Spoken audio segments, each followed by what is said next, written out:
Hey guys, Sublord here, back in with another action figure review. Today we'll be taking a look at the Star Wars Black Series. I believe it's from the Clone Wars, don't quote me on that though. I'll have whatever he's from correct in the title. So you can't kill me in the comments, suckers. Either way, today we're looking at the Deluxe Droid, aka the Droideca? Droideca? I don't know, most people call them Destroyer Droids. We're going to go with that. That's easier to pronounce. It's of course brought to us by the fine folks over at Hasbro, and a very kind of out of left field release, to be honest with you. It must be the anniversary of Revenge of the Sith, Attack of the Clones or something, because we're getting a lot of prequel figures this year between some Jedi Masters and the different types of battle droids. We're getting Darth Sidious from the prequels. It's a good time to be a Star Wars, Clone Wars, and prequel fan, if I do say so myself, which I myself am a fan of those particular eras of Star Wars, despite the fact that the prequels aren't the most well-received things in the Star Wars universe. Let's not kid ourselves, but hey, I guess it's better than anything Kathleen Kennedy screwed up, right? Moving on from that, excuse me, we got the Destroyer Droid. Interesting figure. Doesn't come with any accessories to speak of. There was nothing extra in the box, but I did manage to cut myself on my middle finger there, hacking away one of the dozen twist ties they threw on this son of a bitch, a la McFarlane Toys. Like, the hell's going on here? No joke, this guy had like half a dozen of those godforsaken plastic ties on him.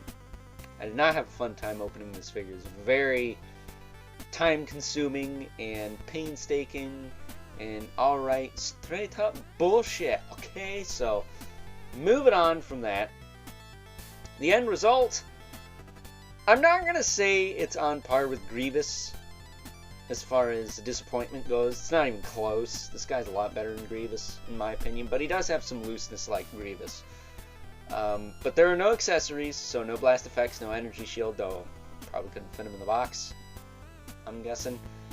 But what you get, if you're a fan of the little 3-inch version of this dude from back in the olden days, almost 20 years ago I think was when the first version of that figure was released, you'll love this thing. I love this thing. I think it's awesome. I think right now it's probably between him and the Magna Guard what my Black Series of the Year is, but we'll go with Ty for right now because they do have their issues. But as far as this guy goes, getting up close and personal with him, he is very, very well detailed. He's got all these rubber hoses, so he looks accurate to the film. Careful you don't snap any of those. He is a very well articulated figure too, despite his crazy design. So as far as his head goes, it does tilt back and forth a little bit on a bit of a track. And be careful with this piece. You don't want to pop one of these sections out because they're not the easiest things to get back in there. And then his head kind of folds up like that. It's on a ball peg. Can look side to side, rotate up and down a little bit. But really, these droids, their heads are like this most of the time. And this big kind of carapace piece is tilted forward. And then for the shoulders, we got a bit of a butterfly, but on this guy it's not hindered. So that's cool. So you could swing his arm forward, you could swing it back. Personally, I like to leave mine in the middle somewhere. And then you can also tilt up and down a little bit. Just a little bit though, not a ton. Be careful with the shoulder, you don't want to pop that tube out again. He does have a swivel in the shoulder. He does have a swivel in the bicep area. He technically has a double elbow, so you can fold his arms up like so.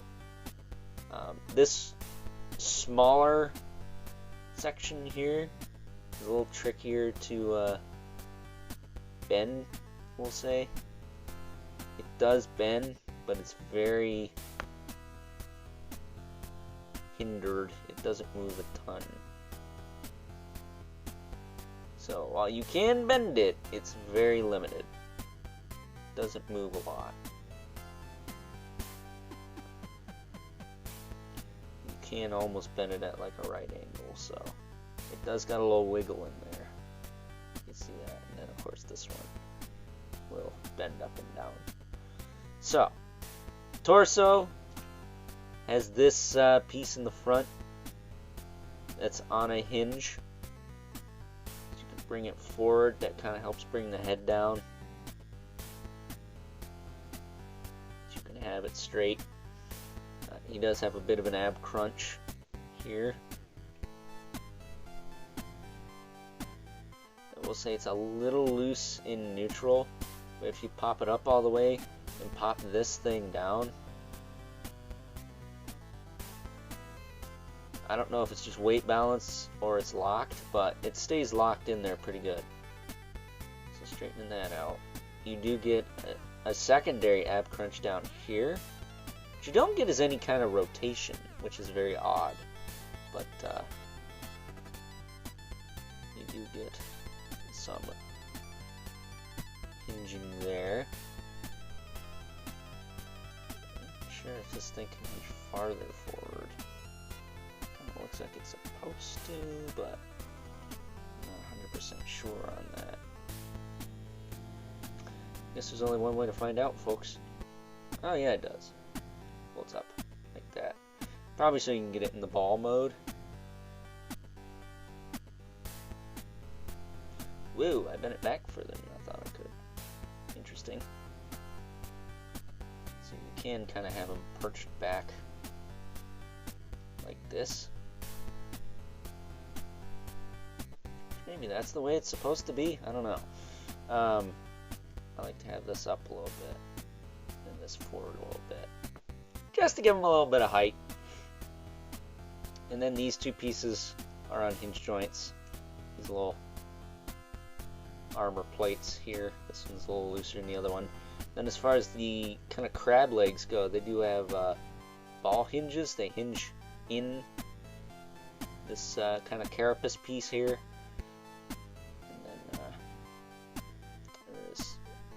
What you call this pelvic region, and then they do rotate at the base, kind of, sort of here, and then they do have a hinge here. So why don't we attempt to actually get this guy into ball form? I've never done it before, and I'm curious how it looks. It's not going to be perfect. I heard it's not, so I'm not setting my expectations particularly high with this.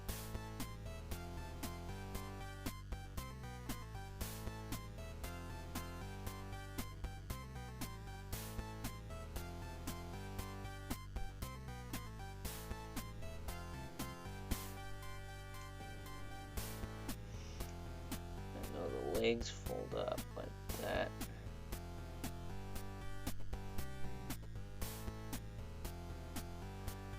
Arms fold up like this, and collapse in like that.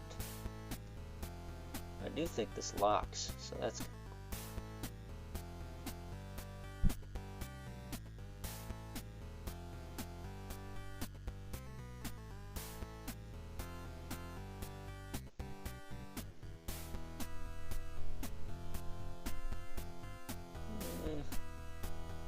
entirely sure how the arms are supposed to go. I'm imagining something like this, maybe. I don't know.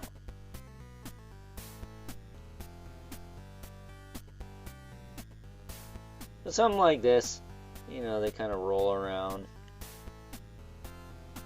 It's very close. You can almost get it perfect, but it's just a little off, I would say. To be 100%.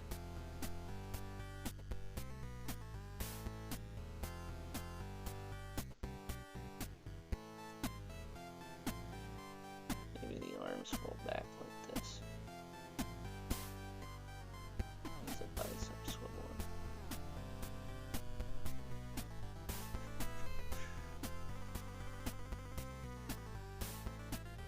something like that. I don't know. I tried. It's close. It's much closer than most figures have gotten. I can tell you that.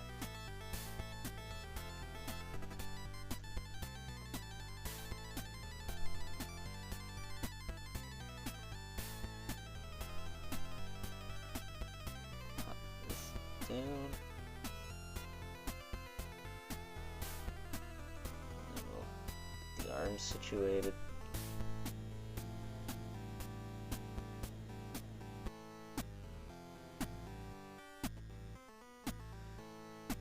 So yeah, while you can't get it into ball mode 100% of the way, I think it's closer than any other version of this character, of this particular droid, we've gotten in the past. So I know that old 3 3/4 inch scale one, you couldn't roll that one up for crap. I know the Clone Wars one had like a spring-loaded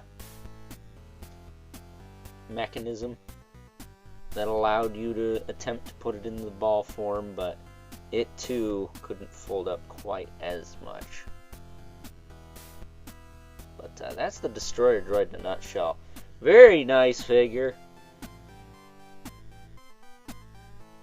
Could be better, yeah, but it is an army builder, so I'm assuming there are tons of these available.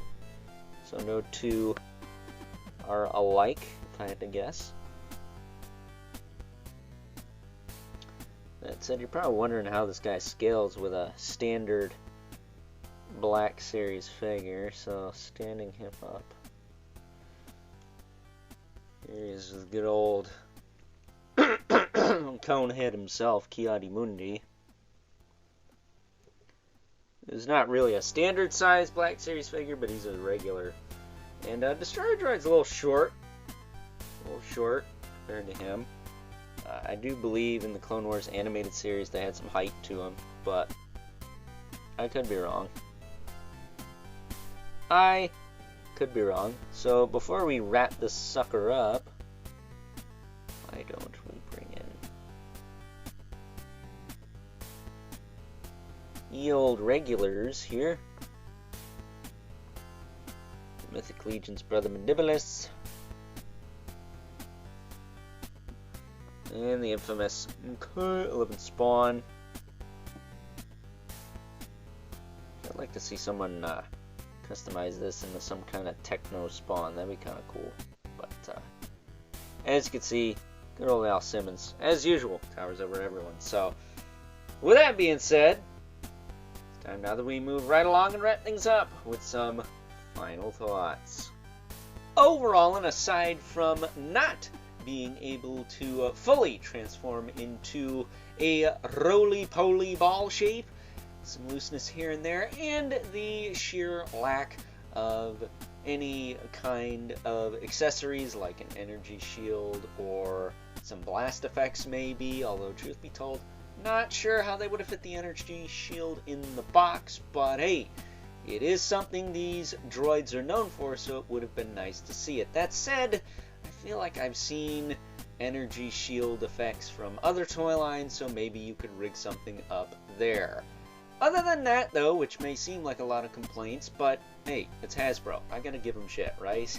Other than that, though, I really like this figure. I'm super stoked to have a Black Series 6-inch scale of this guy, because I had the 3 3/4 inch one from the, well, it was a reissue, but originally from the Revenge of the Sith line that had the red translucent missiles that shot out of the forearms.